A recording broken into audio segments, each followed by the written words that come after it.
Shalom umat Tuhan yang terkasih dalam Kristus Yesus.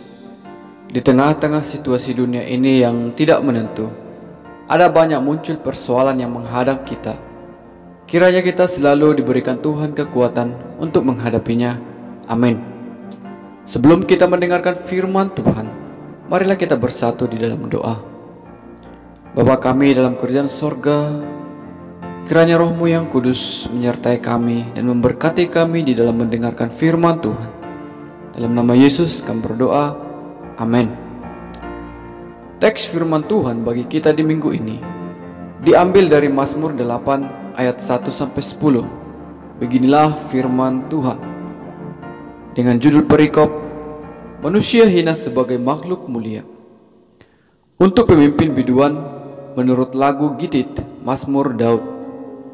Ya Tuhan, Tuhan kami, betapa mulianya nama-Mu di seluruh bumi. Keagungan-Mu yang mengatasi langit dinyanyikan. Dari mulut bayi-bayi dan anak-anak yang menyusu, telah Kau letakkan dasar kekuatan karena lawan-Mu, untuk membungkamkan mulut dan pendendam. Jika aku melihat langit-Mu, buatan jari-Mu, bulan dan bintang-bintang yang Kau tempatkan, apakah manusia sehingga Engkau mengingatnya? Apakah anak manusia sehingga Engkau mengindahkannya? Namun Engkau telah membuatnya hampir sama seperti Allah dan telah memahkotainya dengan kemuliaan dan hormat. Engkau membuat dia berkuasa atas buatan tangan-Mu.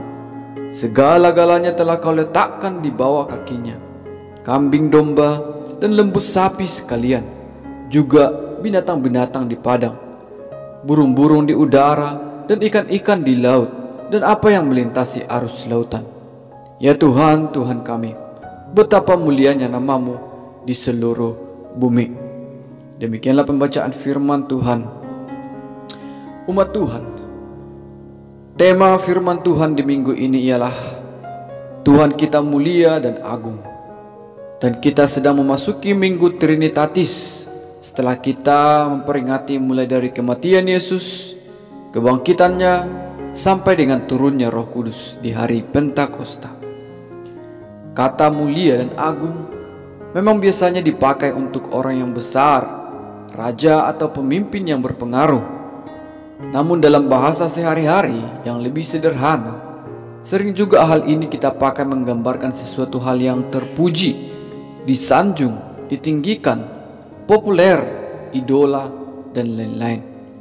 Semua itu dicari oleh manusia. Bahkan ada yang membuatnya menjadi tujuan hidup di dunia ini. Namun, marilah kita belajar terlebih dahulu dari nats firman Tuhan hari ini, bagaimana Raja Daud menggambarkan dari manakah sesungguhnya sumber dari kemuliaan manusia itu, dan siapakah yang lebih layak untuk dimuliakan dan diagungkan. Dalam ayat 4-9, Daud menggambarkan ketidakbernilaian dari manusia dibanding dengan ciptaan Tuhan yang lainnya yang jauh lebih indah nampaknya. Langit yang berada di atas, di mana manusia tidak bisa menggapainya sampai batas ujungnya. Bulan dan bintang yang memberikan cahaya terang yang indah bersinar di langit. Jikalau dibandingkan, manusia begitu kecil dibandingkan semua itu. Manusia terbuat dari debu saja yang bisa diterbangkan oleh angin. Walaupun demikian, namun Tuhan telah memahkotainya dengan kemuliaan dan kehormatan. Manusia itu dijadikannya makhluk yang hidup, yang berakal, dan mampu berkuasa atas buatan tangan Tuhan. Langit adalah sesuatu yang misteri. Manusia bisa melihatnya begitu tinggi menaungi bumi. Manusia tidak mampu mengukur tinggi langit dan tidak mampu melampauinya. Bintang dan bulan begitu indah, memberikan keindahan di malam hari. Pandangan kita ialah bahwa bulan dan bintang itu di atas dan kita manusia di bawah. Bulan dan bintang terlihat bercahaya, sedangkan manusia tidak. Bahkan jikalau sekarang kita di dunia yang sudah canggih teknologi, dengan teleskop super canggih, namun belum mampu untuk melihat batas-batas langit, batas dari alam semesta ini. Bahkan jikalau kita ingin mencapai titik terluar dari alam semesta, walaupun kita memakai pesawat secepat kecepatan cahaya, maka dalam jangka jutaan tahun pun kita tidak bisa menjangkaunya. Ketika bintang-bintang kita perhatikan, maka kita akan menemukan miliaran bintang di langit yang begitu banyak, dan ada yang memiliki besar jauh lebih besar daripada matahari, bahkan ribuan kali lebih besar dari matahari. Begitu besarnya karya ciptaan Tuhan. Siapakah kita manusia? Begitu kecil dan hina. Bintang-bintang mampu mengeluarkan cahayanya sendiri. Ada planet yang bahan materialnya terbuat dari logam yang sangat berharga, yang sulit ditemukan di bumi. Bahkan ada yang terbuat dari berlian, begitu indah. Sedangkan manusia hanyalah terbuat dari debu tanah yang bisa diterbangkan angin. Siapakah kita manusia? Begitu hina dan rendah, namun mampu Tuhan buat menjadi makhluk yang mulia dan terhormat. Sesungguhnya kita harus sadar dengan keadaan ini. Jikalau ciptaan lain bisa melihat kita, maka di mata banyak ciptaan yang lain kita tidak ada artinya. Tanpa roh Allah yang diberikan kepada kita beserta dengan akal budi, kita tidak ada apa-apanya. Oleh karena itulah Daud bertanya, apakah anak manusia sehingga engkau mengendahkannya? Hal ini sendiri mengajarkan kita supaya rendah hati di hadapan Tuhan. Apa yang kita lihat tentang diri kita sebagai manusia tidaklah boleh kita banggakan dan sombongkan. Jikalapun kita mampu menguasai makhluk yang lain, sesungguhnya tanpa Tuhan yang menganugerahkan kemampuan kepada kita, kita bukanlah siapa-siapa. Ada banyak manusia yang menyombongkan diri dengan apa yang ada padanya, yang dimilikinya. Ada yang sombong dengan apa yang bisa dicapainya. Ada yang sombong dengan jabatan dan kekuasaannya. Semua itu sesungguhnya rendahan. Di mata kita itu bisa saja seperti kemuliaan manusia, perilaku meninggikan diri, memamerkan kebolehan. Namun di mata Tuhan itu hanyalah kekosongan dan ketidakberartian. Maka rendah hatilah kita sebagai manusia. Lalu kita juga sebagai manusia harus bersyukur. Tentunya harus bersyukur karena anugerah Tuhan yang besar yang diberikannya kepada kita manusia. Keberadaan kita yang memiliki roh, jiwa, akal budi yang tidak dimiliki oleh ciptaan lain merupakan anugerah istimewa bagi kita. Maka pujilah Dia. Hal kedua dari nats kita ini, Daud sadar bahwa kemuliaan dari semua yang diciptakan, bagaimanapun mulianya, besarnya dan dahsyatnya mahakarya itu, namun itu hanyalah ciptaan. Ada sosok yang melebihi semua kemuliaan itu, yakni penciptanya. Maka Daud menggambarkan keagungan Tuhan mengatasi langit. Jikalau ciptaan itu mulia, maka itu menggambarkan kemuliaan dari penciptanya. Oleh karena itu, maka Tuhan Sang Pencipta namanya mulia di seluruh bumi. Mazmur pasal 8 ini menyimpan kalimat yang indah menggambarkan siapa Tuhan kita. Satu kalimat ini dituliskan 2 kali, diulang yang menandakan penekanan yang begitu penting. Kalimat ini berisi seruan, ya Tuhan, Tuhan kami, betapa mulianya namamu di seluruh bumi. Ya Tuhan, Tuhan kami, betapa mulianya namamu di seluruh bumi. Yaitu ditulis dalam ayat yang kedua di awal Mazmur ini, dan di ayat 10 di penutup Mazmur ini.